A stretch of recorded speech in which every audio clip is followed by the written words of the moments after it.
Open Mind, un podcast de BBVA.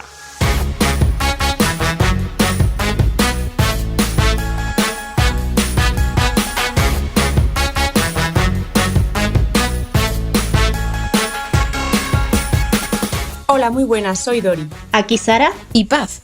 Un día más estamos aquí con un episodio especial del podcast de Open Mind para aportar nuestro granito de arena en esta oleada de sobreinformación acerca del coronavirus. ¡Comenzamos!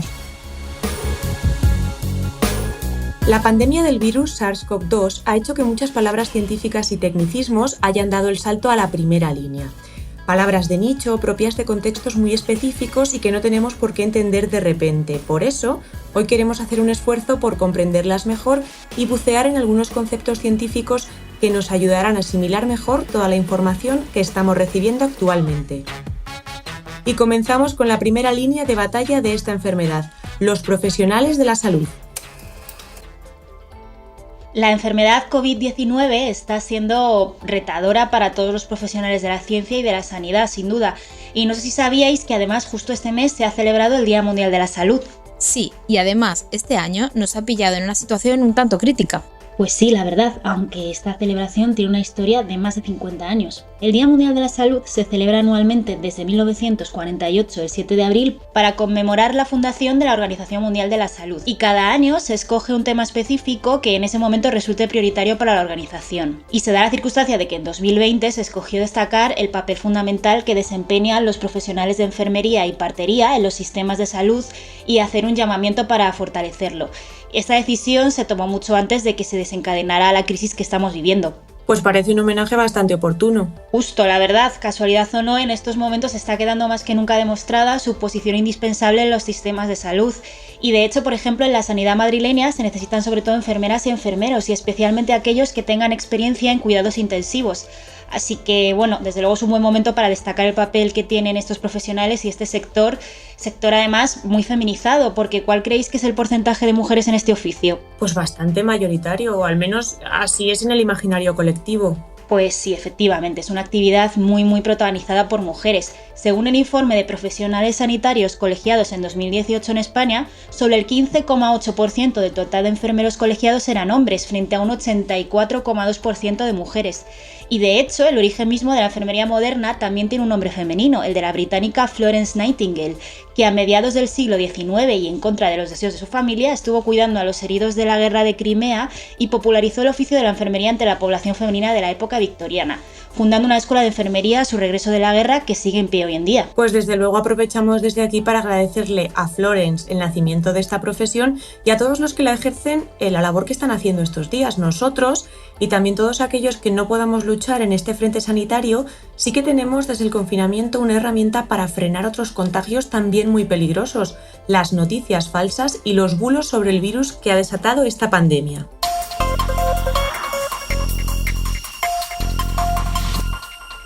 Así es, Dori, como habéis mencionado, estamos viviendo una situación en la que la información está siendo crucial. Y es que vivimos hiperconectados, lo que lleva a que cada rumor se magnifique y haga posibles todas las hipótesis, desde las más científicas a las más delirantes, como su origen en un laboratorio como arma biológica. Está en manos de la ciencia averiguar su lugar de origen, si saltó a los humanos desde algún animal, o refutar si se escapó o no de un laboratorio o si podría tratarse de un arma biológica creada por China o por Estados Unidos. Y en ese sentido, ¿qué es lo que la ciencia ha aprendido hasta ahora y cómo nos está ayudando? Pues respecto al origen de este virus, la comunidad científica no ha podido determinar si el brote surgió en el mercado de mariscos de Wuhan o si fue amplificado allí después de aparecer en otro lugar. Sí que ha llegado a la conclusión de que el primer contagio tuvo lugar en diciembre de 2019 en la provincia de Hubei, de donde es capital Wuhan.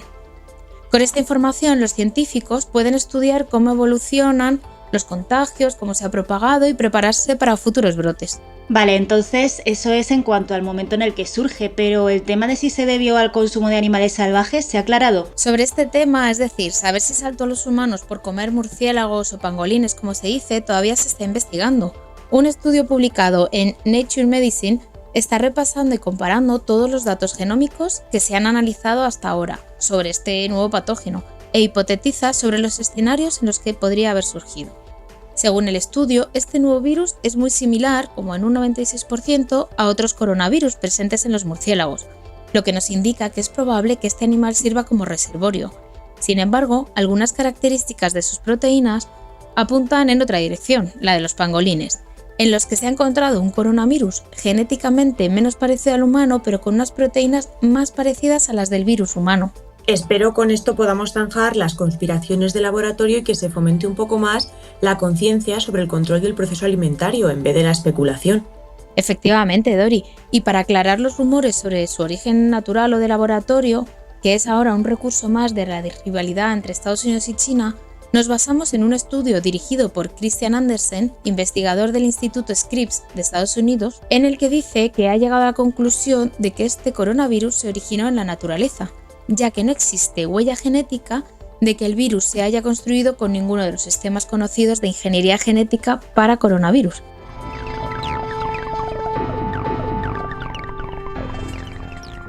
Vale, sabiendo entonces que se confirma su origen animal, ¿cómo sucede ese salto al ser humano? Para responder a esa pregunta vamos a hablar de un concepto que hemos escuchado con cierta frecuencia estas últimas semanas, o desde luego con más frecuencia de lo habitual hasta que se desató la crisis, la zoonosis. La zoonosis es el proceso por el cual se transmiten de forma natural enfermedades de los animales al ser humano, ya sea a través de la exposición directa de la persona al animal o el consumo de alimentos derivados de los animales. O sea, el proceso que se piensa que originó el coronavirus y del que precisamente podríamos estar hablando en el caso del pangolín. Exactamente. De momento no hay confirmación científica de cuál es el animal que dio origen al virus exactamente, aunque como ha comentado Paz, parece que ahora mismo las miradas han pasado del murciélago al pangolín, aunque sin una respuesta definitiva todavía. Sin embargo, la zoonosis no es nada nuevo y es un fenómeno que se encuentra en el origen de muchas enfermedades de las que sí tenemos más información.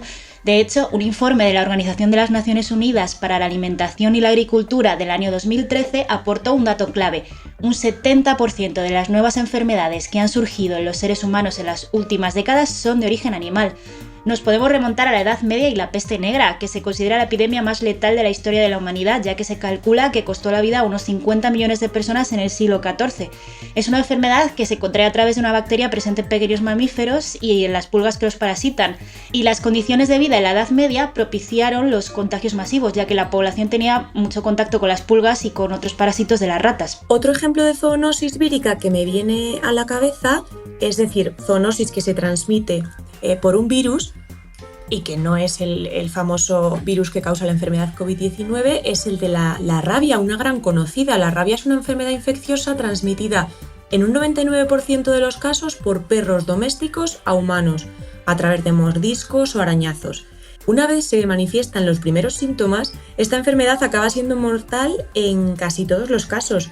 En Occidente no tiene demasiada incidencia porque los perros se vacunan, pero en Asia y África es donde se producen más del 95% de las muertes humanas por rabia, a pesar de que la vacuna para humanos ya existe y es efectiva. De hecho, la inventó Louis Pasteur allá por el año 1885. Otro ejemplo que recordaréis, la encefalopatía espongiforme bovina, mucho más conocida como enfermedad de las vacas locas. Se trata de una enfermedad que se detectó por primera vez en el ganado vacuno en el año 1986. 10 años más tarde, en 1996, se identificó en el ser humano una nueva variante de una enfermedad neurológica que se relacionó con el consumo de carne contaminada procedente de vacas con esta enfermedad. Y así podríamos hablar de decenas de enfermedades que también tienen su origen en la zoonosis. El virus del Zika, el dengue, el ébola, la fiebre amarilla, la famosa gripe aviar. Ahora que la mencionas, ¿qué pasa con la gripe aviar? ¿En qué se diferencia del COVID? Pues a ver, la gripe aviar es un tipo de gripe que, como su propio nombre indica, originalmente sufren las aves, pero algunas de sus cepas pueden llegar a infectar a distintos mamíferos, entre los que se encuentran los humanos. Los primeros casos de contagios en humanos se detectaron en el año 1997 y en 2004 saltó a la actualidad porque la enfermedad originaria de Asia empezó a propagarse mundialmente y saltó también a las aves de corral en Europa.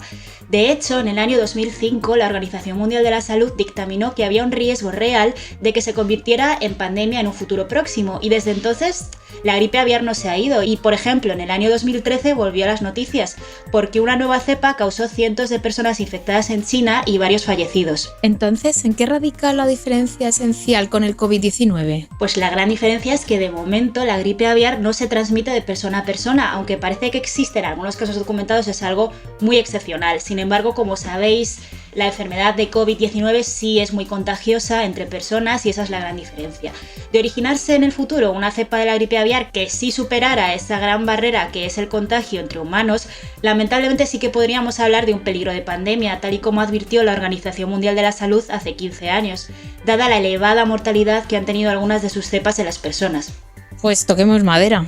Pues sí, sin duda. De todas formas, para consultar información contrastada sobre cualquiera de estas enfermedades, como siempre, recordamos que la Organización Mundial de la Salud mantiene una vigilancia constante sobre este fenómeno y se puede encontrar información sobre qué enfermedades forman parte de esta lista e información específica sobre cada una de ellas en su web. Pues, chicas, creo que después de habernos puesto al día con la zoonosis, es un buen momento para repasar también algunos conceptos fundamentales, como hemos dicho en el principio del podcast, y que nos van a ayudar a entender mejor todos los fenómenos biológicos que ocurren alrededor de la enfermedad COVID-19. Comenzamos con la palabra clave por antonomasia, virus. Los virus son unos microorganismos parasitarios que sobreviven gracias a las células que colonizan, es decir, no tienen metabolismo propio y no pueden reproducirse por sí mismos, por lo que la ciencia no los considera seres vivos. Lo que sí tienen los virus es material genético y proteínas, lo que les permite comunicarse con las células de nuestro cuerpo para contagiarnos. Los virus son mutantes por naturaleza, ya que su supervivencia depende de que sean capaces de adaptarse lo mejor posible al ser vivo que los hospeda, en el caso de infecciones humanas, nuestras células. El objetivo natural de un virus, por lo tanto, no sería acabar con la vida del anfitrión, sino evolucionar hasta convertirse en un huésped lo menos molesto posible. Dentro de los virus, la familia de coronavirus, que se caracteriza porque tienen forma esférica y están recubiertos de picos de proteínas que les ayuda a unirse a las células sanas a infectarlas. Precisamente por esa esfera con puntas que evoca la forma de una corona es por lo que reciben el nombre de coronavirus. Se han encontrado hasta la fecha 7 tipos diferentes de coronavirus en personas que causan enfermedades respiratorias e intestinales. La membrana que recubre a los coronavirus puede destruirse gracias a jabones y alcohol, por lo que lavarse las manos durante la epidemia de COVID-19 es fundamental para combatir el virus. Si se destruye esa membrana, las proteínas ya no pueden infectar a las células sanas y tampoco comunicarse con ellas. Vamos ahora con la inmunología, que es la ciencia que estudia los mecanismos fisiológicos de respuesta de nuestro organismo ante microorganismos que lo atacan, como por ejemplo los virus. Para saber cómo frenar al virus responsable de la enfermedad COVID-19 es esencial entender cómo reacciona nuestro cuerpo cuando se infecta. Y esa es una de las líneas de investigación más importantes que ya están en marcha para poder desarrollar una potencial vacuna. Nuestro sistema inmunitario se activa cuando el virus del SARS-CoV-2 entra en nuestro organismo como un microejército que combate a los enemigos externos. Los leucocitos, por ejemplo, son grandes guerreros. Cuando nos infectamos con una picadura de mosquito o una herida, por ejemplo, hay unas reacciones iniciales como rojezo e inflamación, y lo mismo ocurre con el virus del COVID, aunque todavía se están estudiando las evidencias para acotar bien cuáles son esas reacciones. Y después, una segunda línea de defensa es la respuesta adaptativa de nuestro sistema inmunológico, que lo que hace es generar los famosos anticuerpos. Y ahí es cuando empezamos a hablar de vacunas. Esos anticuerpos son células preparadas para derrotar a un enemigo específico y son las que permiten identificar a través de los test, por ejemplo, quiénes han superado la enfermedad del coronavirus actualmente. Es decir, aquellas personas que sí presentan estos anticuerpos. Por eso, este grupo de población es esencial también para estudiar cómo debe funcionar la potencial vacuna. Esta vacuna frente al COVID-19, como muchas otras que han combatido enfermedades infecciosas como la viruela, que sin ir más lejos fue la enfermedad que dio lugar a la primera vacuna allá por 1796, se basan en un sistema científico muy sencillo a grandes rasgos: inocular una versión benigna de la enfermedad en nuestro organismo para que ponga en marcha este sistema inmunológico adaptativo y crea así los anticuerpos necesarios para combatir dicha enfermedad. De manera que si se produce una infección natural, ya tendremos las armas necesarias para que nuestro ejército de células luche contra ella.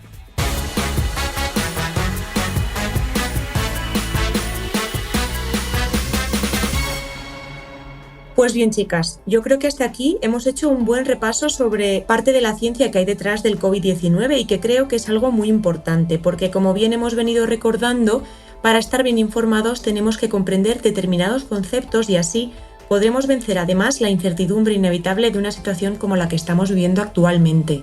Recordar a todos nuestros oyentes que para eso está la ciencia, para abrir caminos que parecen imposibles y que ya lo ha hecho en muchas ocasiones a lo largo de la historia. Por eso aprovechamos para recomendaros nuestro canal de YouTube en BBVA Open Mind y también toda la información sobre la historia de la ciencia y los grandes descubrimientos que tenemos en nuestra página web www.bbvaopenmind.com. También estamos en Facebook, Twitter e Instagram con el usuario BBVA Open Mind.